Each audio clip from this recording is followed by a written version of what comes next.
এই কাজটা যদি জুন মাসের মধ্যেই সম্ভব হয়, এমনকি যদি জুলাই মাসের মধ্যেও সম্ভব হয়, তাহলে ডিসেম্বরের মধ্যে নির্বাচন করতে বাধাটা কোথায়? কারো গোছানোর জন্য সময় দরকার, কারো বন্ধু জোগাড়ের জন্য কিছু সময় দরকার। সেই জন্য জনগণের ভোট দেওয়ার যে মৌলিক মানবাধিকার, এটা বিলম্বিত হবে। যে বাংলাদেশের এই যে বিদ্যমান পরিস্থিতি, এই পরিস্থিতিতে আমরা কিন্তু কেউ কারো প্রতিপক্ষ না, কেউ কারোর সঙ্গে লড়াইয়ে লিপ্ত না। আওয়ামী লীগ যখন ক্ষমতায় ছিল, আমরা যখন গণতন্ত্রের জন্য লড়াই করছিলাম, তখন তাদের সঙ্গে যে সম্পর্ক ছিল, আমরা এখনও গণতন্ত্রের জন্য লড়াই করছি, কিন্তু এখন যারা সরকার আছে তাদের সঙ্গে আমাদের এই একই রকম সম্পর্ক না। কারণ এখন যারা সরকারে আছেন, অন্তর্বর্তীকালীন সরকার, তাদেরকে আমরাই এই সরকারে প্রতিষ্ঠিত করেছি এবং আমরা বলেছি যে আমরা তার দায়িত্ব পালনে সহযোগিতা করব। লড়াইয়ের বিজয়ের পরে গঠিত সরকার, এই সরকারের নেতৃত্ব আমরা লড়াইয়ে বিজয় করি নাই,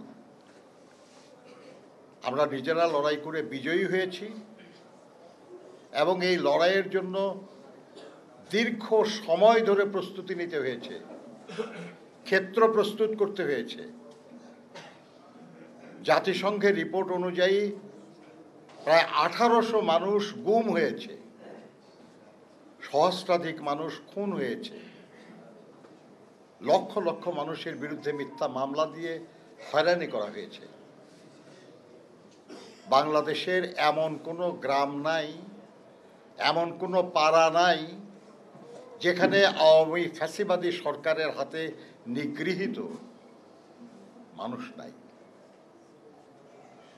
সম্ভবত এমন কোনো গোরস্থানও নাই যেখানে তাদের হাতে খুন হওয়া কিংবা আহত হয়ে মৃত্যুবরণ করা মানুষের কবর নাই।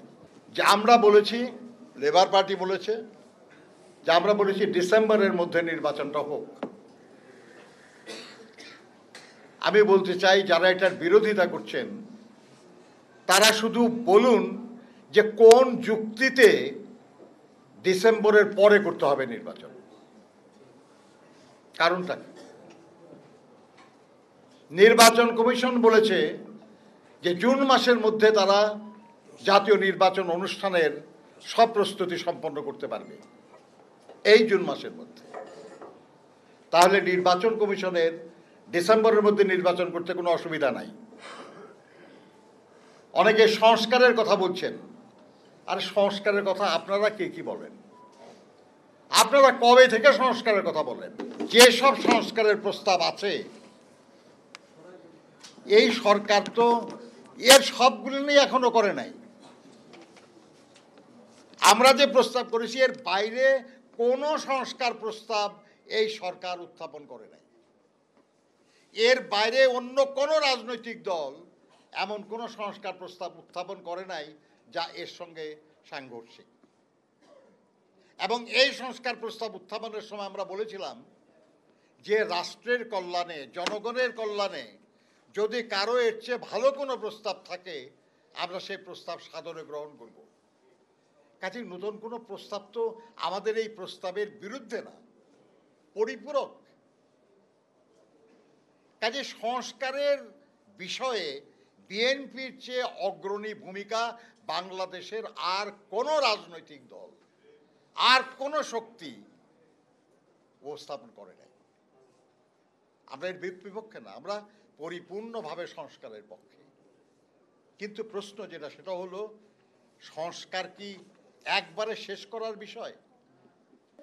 যেটা সংবিধানের পরিবর্তন প্রয়োজন হবে সেটা আগামী নির্বাচিত সংসদে হবে। সবাই একমত হয়ে দস্তখত করে দিলাম আমরা, এবং সেই অনুযায়ী আগামী দিনে কাজ চলবে। এই কাজটা যদি জুন মাসের মধ্যেই সম্ভব হয়, এমনকি যদি জুলাই মাসের মধ্যেও সম্ভব হয়, তাহলে ডিসেম্বরের মধ্যে নির্বাচন করতে বাধাটা কোথায়? কারো গোছানোর জন্য সময় দরকার, কারো বন্ধু জোগাড়ের জন্য কিছু সময় দরকার।